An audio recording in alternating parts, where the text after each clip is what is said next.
Hello everyone! In this video, we'll show you how to create a composition with a spring vibe. Seasonal flowers will help us with that. Today, in my arrangement, I'll be using tulips and blooming branches of magnolia. And also to enhance the spring mood, I'll be adding moss, which will bring a sense of lightness and openness because I won't be using many large, heavy elements as I want to make the arrangement more airy and textured. Today, we'll be working with a planter. I've already prepared everything in advance. I use floral clay and 2 floral frogs to carefully secure the oasis. This way, it won't move at all, and I won't need to firmly secure it further with anchor tape. Now I'm going to start arranging with a tulip. First, I want to reflex it. By the way, we have a video about tulips on our YouTube channel. It's full of useful information and life hacks.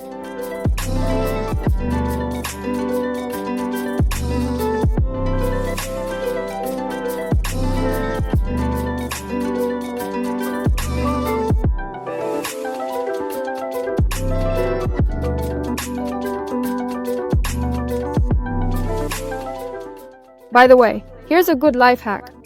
If you're on a tight budget but want to add some interesting texture, reflexing a tulip instantly gives it a whole new look.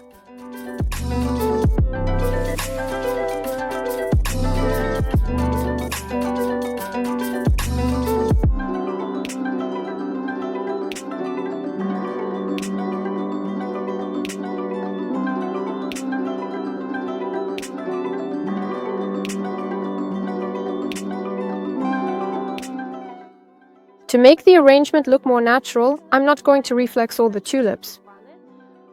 For now, I've only reflexed 3. These are the ones that will be reaching upward or outward to create a sense of lightness. I left them in their natural state.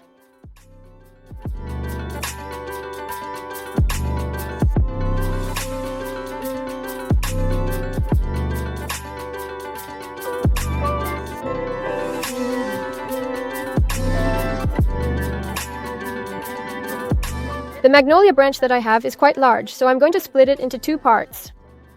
It's important to divide it in such a way that both parts can be used in the arrangement. Before adding the branch, I arrange it thoroughly and choose its most aesthetical side. And I pay much attention to its lines as I place it. Thoroughly examining its lines reveals an inward curve that I particularly like, with intricate detailing, so I'll think about positioning it that way for maximum effect. Additionally, my plan is to place the second branch thoughtfully on one side because I'm planning on hanging amaranth branches from it.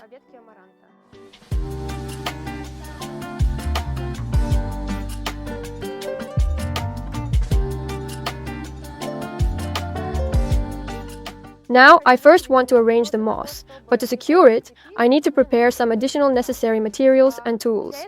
For that, I'll need some tools such as wire and wire cutters.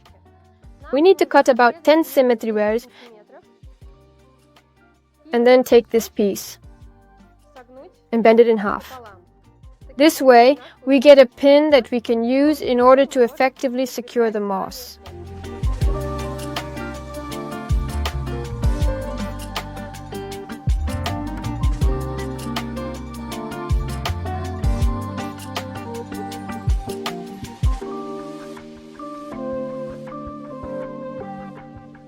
Now I'm going to place a Leonora rose. It's actually quite big, so I really need to place it quite lower. That way it will cover the technical part. But it's also important for me to showcase it, because it's the focal flower. So I'll try not to cover it too much with other flowers.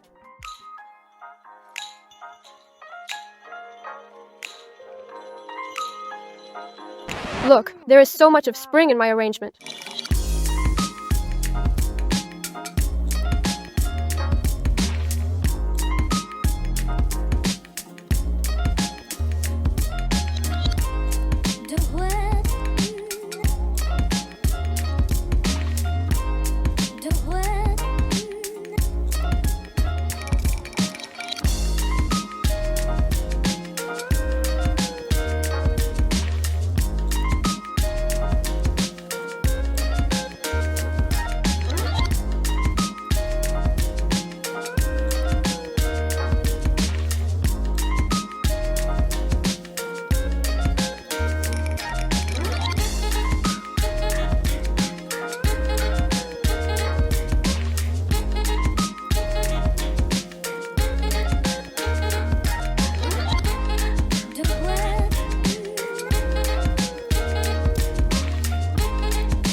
I've already placed the flowers that will fill out the arrangement. These are Lysianthus and Alstroemeria. I've also set up the focal point with a Leonora rose and Anthurium. And now I want to use Amaranth to support the color of the rose. To do that, I need to place it diagonally and hang it on a magnolia branch. I've already prepared the Amaranth. I wrapped it around a wire and a skewer to make it easier to work with.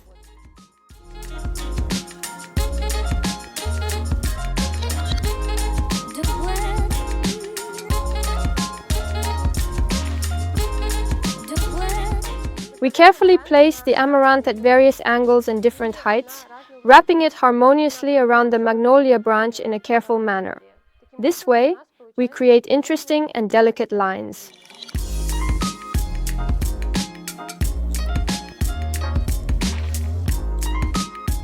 Now I'm going to place very carefully and delicately the beautiful and vibrant ranunculus, and I want to create a sort of step from the magnolia to the rose. Because the branch looks a bit out of place, and to better integrate it into the composition, I'm going to use Nerine now.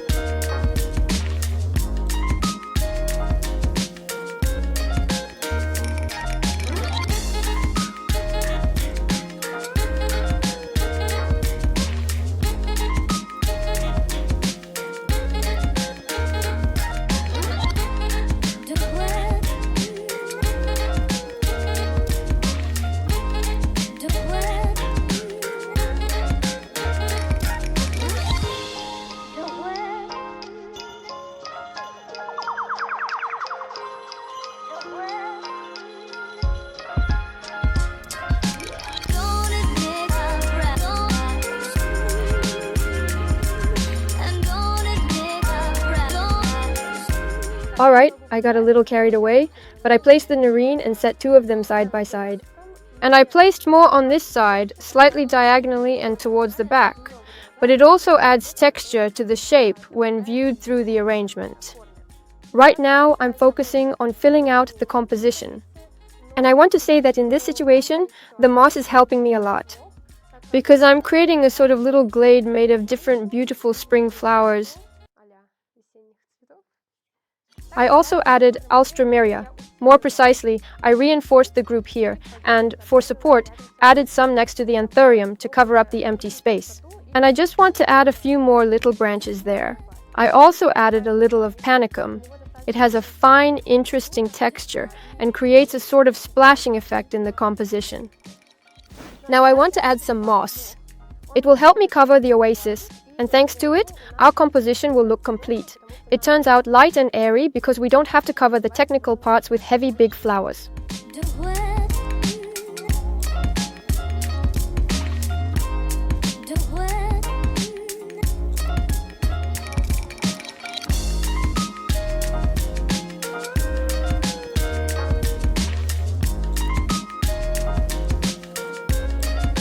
I'm already approaching the final stage of the composition, and I want to point out that all the focal flowers are positioned on the front side. That's why my composition is more one-sided, but at the same time, I don't forget to work on the other side as well. I place flowers of the second order there, also grouping them and working on the shape. I just have this part left to finish, and then my composition will be complete. So my composition is ready. It turned out light, airy, and delicate, just like spring. And if you still have any questions, be sure to leave them in the comments. I'll answer all of them and share my secrets. But if you're impatient and want to learn everything right now, there's a link in the description to a free online training called 7 Secrets of Lacy Bird. Click the link and sign up. And with that, I'm saying goodbye to you. Bye-bye, everyone.